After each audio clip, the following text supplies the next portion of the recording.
Good morning, students. Oxford Public School welcomes you. Myself, Sandeep Nehra, your political science teacher. We are studying about chapter 7, security in the contemporary world. Today's our topic is non-conventional security या non-conventional concept of the security. इससे पहले क्या है, हम conventional यानी कि हम traditional security के बारे में पढ़ चुके हैं. इसमें हम एक्सटर्नल और इंटरनल दोनों पार्ट उसके किए थे.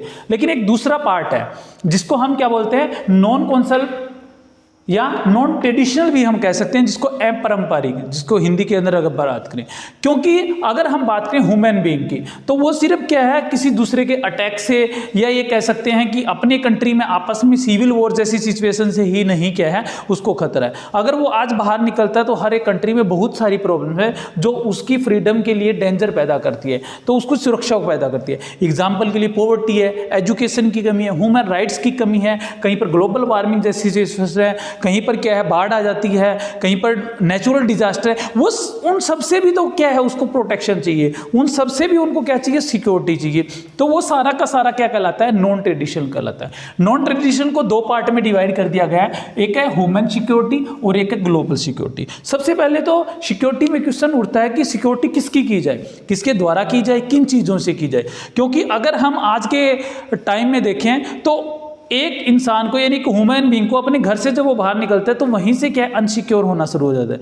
लेकिन पॉलिटिकल साइंस में हम इतना इश्यूज नहीं लेंगे, हम क्या है उसके उस इश्यूज देखेंगे जिसमें हर मानव को यानी हर ह्यूमन बीइंग को, चाहे वो इंडिया से या किसी भी कंट्री से हो, जिससे अनसिक्योर फील कर रहा हो, वो सारी की सारी चीज़ें इसके अंदर आती है. तो ह्यूमन सिक्योरिटी सबसे पहले नीड है, जैसे कि ह्यूमन राइट्स उसको मिलने चाहिए, राइट टू स्पीच उसको मिलना चाहिए, इसके अलावा एजुकेशन उसको प्रोवाइड की जानी चाहिए, उसको हेल्थ फैसिलिटी प्रोवाइड की जाएगी, ये सारी की सारी. दूसरा है ग्लोबल सिक्योरिटी. ग्लोबल सिक्योरिटी में जैसे ग्लोबल वार्मिंग को कम करना, पोल्यूशन को कम करना, टेररिज्म को रोकना, पॉवर्टी नहीं होनी चाहिए, ये ग्लोबल सिक्योरिटी. या ये कह सकते हैं कि हेल्थ इश्यूज वर्ल्ड में जैसे कि एड्स बढ़ता जा रहा है, कोरोना वायरस है, इस तरह के, या कई बार फ्लू आ जाते हैं जिससे काफ़ी बड़ी संख्या में क्या है लोग एक साथ मारे जाते, काफ़ी डिजीज ऐसी आ जाती है.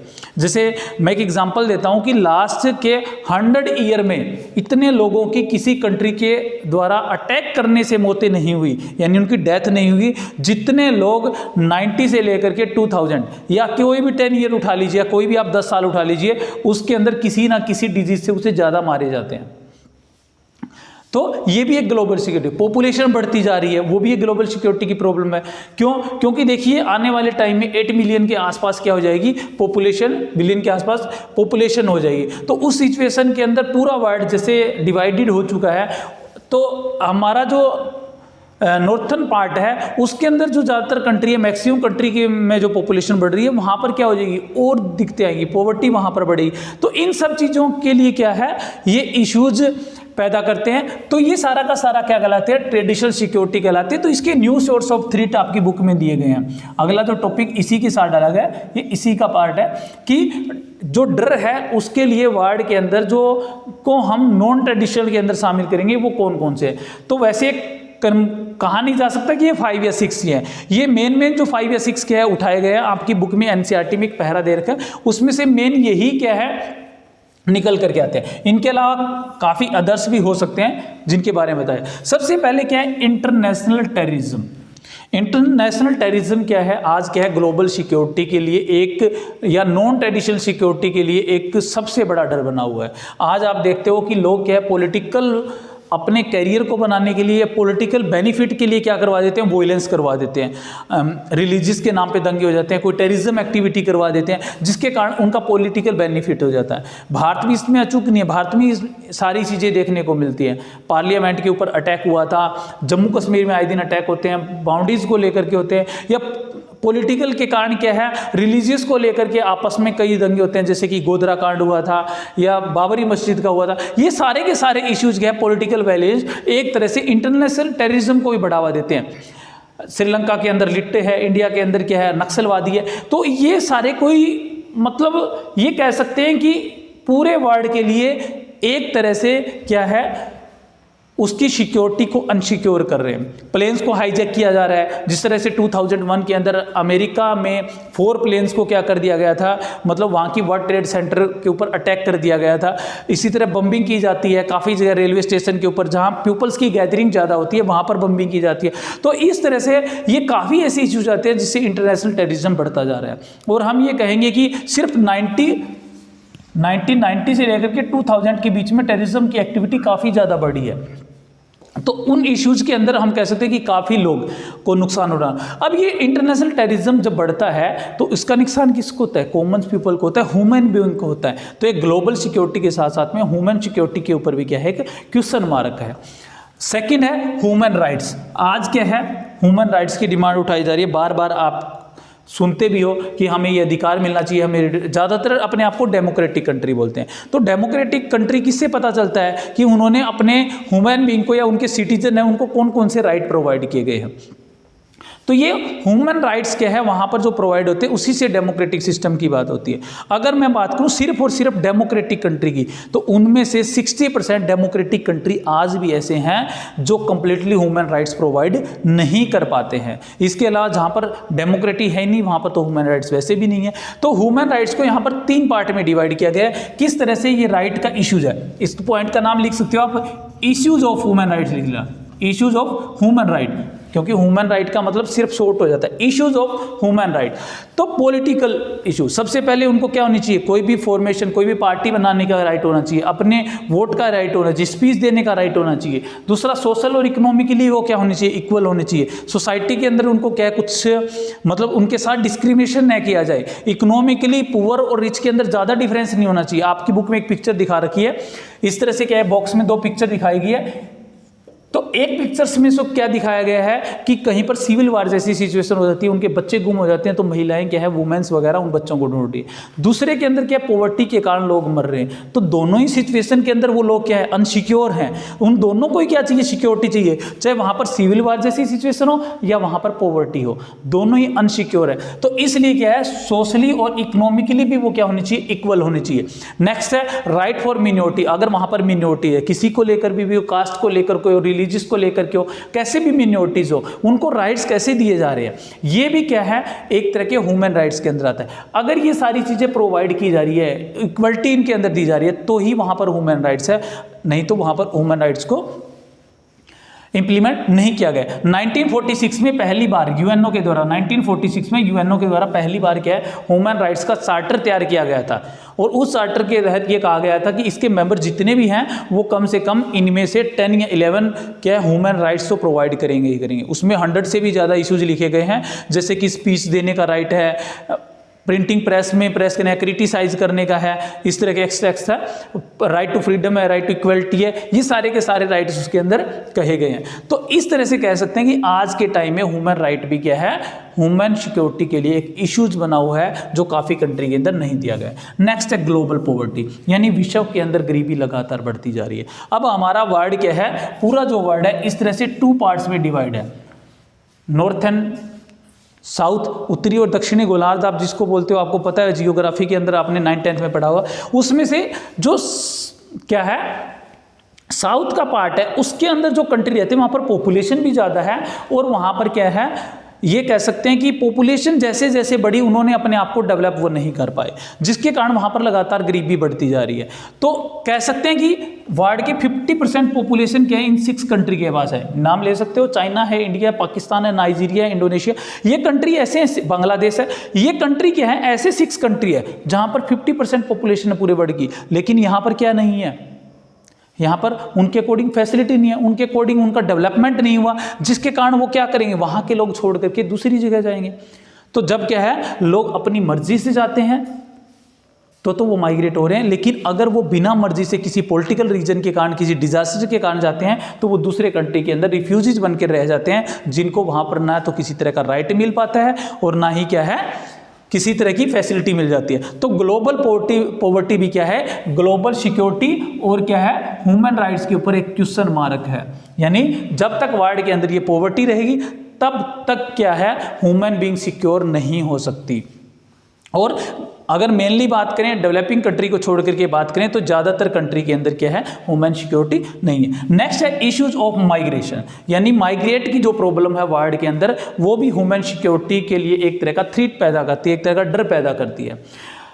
तो ये क्या होती है, टू टाइप्स की होती है, दो तरह की होती है। एक तो एक स्टेट के अंदर, एक कंट्री के अंदर, मतलब कि आपस में कोई स्टेट टू स्टेट या डिस्ट्रिक्ट टू डिस्ट्रिक्ट चेंज करता है। जैसे मान लीजिए कि बिहार से कोई हरियाणा के अंदर आते हैं, पंजाब से कोई महाराष्ट्र के अंदर जाते हैं, तो वो क्या है, माइग्रेट इंटर स्टेट होता है। या इसके अलावा कई बार क्या होते हैं, यहाँ से आप कनाडा जा रहे हो, अमेरिका जा रहे हो, ईरान जा रहे हो, अफगानिस्तान जा रहे हो, या वहाँ से कोई दूसरे कंट्री, बांग्लादेश से इंडिया आ रहे हैं, तो इस तरह की सिचुएशन क्या कहलाती है, इंटरनेशनल माइग्रेट कहलाती है। तो दोनों ही सिचुएशन के अंदर लोगों को प्रॉब्लम है। अगर एक कंट्री के अंदर है, मान लीजिए कि कोई डैम वगैरह बनाया गया या कोई ऐसा प्रोजेक्ट पास किया गया जिससे काफ़ी गाँव उजड़ जाते हैं और वहाँ से जो लोग हैं माइग्रेट होकर के दूसरी जगह शिफ्ट किए जाते हैं, तो उस समय भी प्रॉब्लम आती है उस कंट्री के सामने कि उनको सेट कैसे किया जाए। उनको कुछ, मैं कह सकता हूं कि प्रॉपर्टी या कुछ पार्ट या हिस्सा दे करके, या ये कह सकते हैं कुछ पैसे दे करके उनको निकाल दिया जाता है। नहीं उनको होम की कोई सुविधाएं, मतलब घर की कोई सुविधाएं दी जाती, नहीं उनको कोई फैसिलिटी प्रोवाइड की जाती। तो वो क्या होता है, वो भी माइग्रेट की एक प्रॉब्लम है, उनके सामने भी वुमेन सिक्योरिटी का क्वेश्चन मार्क है। दूसरा, अगर इंटरनेशनली जाते हैं, जैसे यहाँ से क्या है, अफगानिस्तान चले गए, इराक चले गए, ईरान चले गए, तो वो क्या है, किसी डिजीज़ के कारण, नेचुरल डिजास्टर के कारण, या उनके रिलेशन खराब होने के कारण वहां पर फंस जाते हैं। तो उससे काफी कंट्री में क्या है, वो सिटीजन वहां पर वापस नहीं आ पाते, या रिफ्यूजीज बनकर के भी चले जाते हैं काफी बार बिना किसी भी रीजन से। तो इन सब की प्रॉब्लम भी क्या है, वुमेन सिक्योरिटी। इसके लिए क्या है, नॉन रिफॉल्वमेंट बनाए, जो फ्रांसीसी वर्ड रिफॉलर से निकला है। इसका मतलब तो क्या है कि अप्रतिरोधकता होनी चाहिए, यानी कि जो रिफ्यूजीज है उनको बाहर निकालने से रोका जाना चाहिए। मान लीजिए कि पाकिस्तान से या बांग्लादेश से इंडिया के अंदर रिफ्यूजीज आते हैं, देखो रिफ्यूजीज में और अगर क्या है कोई कंट्री अपने आप छोड़ करके आता है, माइग्रेट में डिफरेंस होता है। तो रिफ्यूजीज क्या है, किसी डिजास्टर की वजह से, पॉलिटिकल इश्यूज की वजह से आता है, तो उन रिफ्यूजीज को बाहर नहीं निकालना चाहिए, बल्कि क्या है, उन रिफ्यूज को प्रोटेक्ट करना चाहिए जब तक कि वहाँ के कंट्री की सिचुएशन क्या ना हो, सोल्व ना हो जाए। तो इसके लिए क्या है, ये एक पूरे वर्ल्ड के लिए रूल भी बनाया गया था, लेकिन काफ़ी कंट्री क्या है अपनी डोमेस्टिक इशू को लेकर के इसका क्या है पालन नहीं करते, इसको नहीं मानते। नेक्स्ट है हेल्थ एपिडेमिक्स, यानी कि स्वास्थ्य को लेकर के। अगर मान लीजिए किसी कि क्या है, पैसा मिल जाता है, ग्लोबल पॉवर्टी दूर हो जाती है, गरीबी के बाद दूसरा इशू आता है पैसे के बाद, उनको हेल्थ फैसिलिटी मिले या एजुकेशन मिले। तो हेल्थ फैसिलिटी क्या है, मनुष्य को खाने के बाद दूसरी जरूरत हेल्थ की होती है। तो हेल्थ एविडेंस अगर बेटर नहीं होगी तो वो भी क्या है, ग्लोबल सिक्योरिटी के लिए क्वेश्चन मार्क होगा। मैंने पहले भी बताया है, किसी भी 10 ईयर में, किसी भी 10 ईयर को आप एग्जाम्पल में उठा ले सकते हो, उन 10 ईयर में क्या हो जाएगी, अटैक से ज़्यादा पिछले 100 ईयर के, अगर आप पूरे कंट्री के सभी देशों के वॉर को कलेक्ट कर लीजिए, युद्ध को, उसमें मारे गए लोगों को कलेक्ट कर लीजिए, उनसे ज़्यादा किसी भी 10 ईयर के अंदर डिजीज़ के कारण, महामारियों के कारण लोगों की डेथ हो जाती है। तो वो भी क्या है, ग्लोबल सिक्योरिटी और वुमेन सिक्योरिटी के आगे क्वेश्चन मार्क है, उनके लिए थ्रेट पैदा करता है, एक तरह का शोर चीज है, थ्रेट का, डर का, भय का कारण है। जैसे कि एग्जाम्पल है टीबी का है, एड्स है, मलेरिया है, सार्स है, बर्ड फ्लू है, इनके कारण काफ़ी बड़ी संख्या में लोग मारे गए। एग्जाम्पल दे देते हैं आपको अफ्रीका का, वहाँ एड्स के कारण 30% लोग क्या है, वहाँ एड्स के कारण इफेक्टेड हो चुके हैं। एशिया का एग्जाम्पल दे सकते हैं, जहाँ पर क्या है, फ्लूज के कारण, चाहे वो बर्ड फ्लू हो या कोई दूसरे फ्लूज के कारण इफेक्टेड हुए थे लोग। बर्ड फ्लू के कारण काफ़ी बर्ड्स, जो हॉर्टिकल्चर है वो लगभग क्या खत्म हो चुका था। इसके अलावा वायरस है, एबोला है, कोरोना है, हेंटा है। कोरोना का लेटेस्ट एग्जाम्पल है, आप राइट भी कर सकते हो, जिनके कारण काफ़ी बड़ी संख्या में लोग मारे गए। इसके अलावा आपकी बुक में एक मैड काऊ का एग्जाम्पल दे रखा है। मैड काऊ क्या है, एक डिजीज थी तो पशुओं के अंदर आई थी, जो ब्रिटेन के अंदर 1990 के अंदर आई, जिसमें ब्रिटेन का काफ़ी, यानी उनकी इकोनॉमी का 10% तक हिस्सा खत्म हो चुका था, काफ़ी बड़ा नुकसान हुआ था मैड काऊ। तो ये 1 मार्क्स में काफ़ी बार क्वेश्चन भी पूछा गया है कि मैड काऊ किससे रिलेटेड डिजीज है। तो एनिमल्स को लेकर के है, कहाँ आई थी, ब्रिटेन के अंदर आई थी, कब आई थी, 1990 के अंदर आई थी।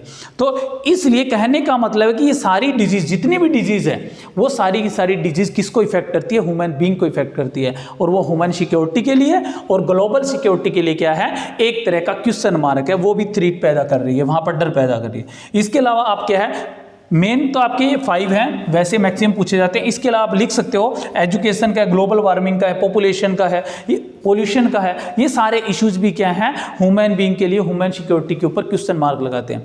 एजुकेशन की अगर हम बात करें तो इंडिया का एग्जांपल ले लीजिए, आज भी क्या है 30% पॉपुलेशन हमारी एजुकेटेड नहीं है। 30 में से अगर सिर्फ हायर एजुकेशन की बात करें तो +2 के बाद हायर जो एजुकेशन मिलती है, ग्रेजुएट वगैरह है, सिर्फ पूरे कंट्री के अंदर 27 या 30% लोग हायर एजुकेशन प्रोवाइड की गई है।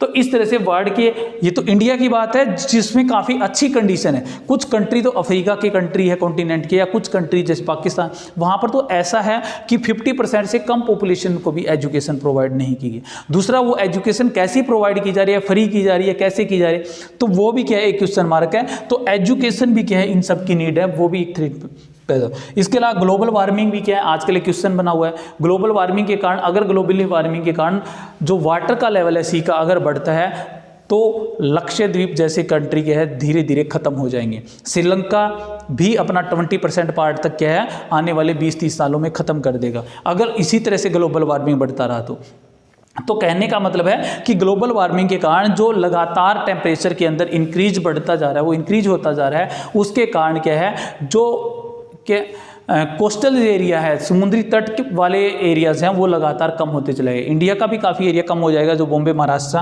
यहाँ पर है। इसके अलावा पोल्यूशन भी क्या है, आज के लिए जो चैप्टर नेक्स्ट भी है उसके लिए काफ़ी प्रोटोकॉल भी पास हुए हैं। लगातार पोल्यूशन बढ़ता जा रहा है और वो पोल्यूशन भी ह्यूमन बीइंग के लिए, ह्यूमन सिक्योरिटी के ऊपर क्वेश्चन मार्क है। पोल्यूशन के कारण नई नई जो डिजीज आ रही है वो सारी की सारी पोल्यूशन के कारण आ रही है।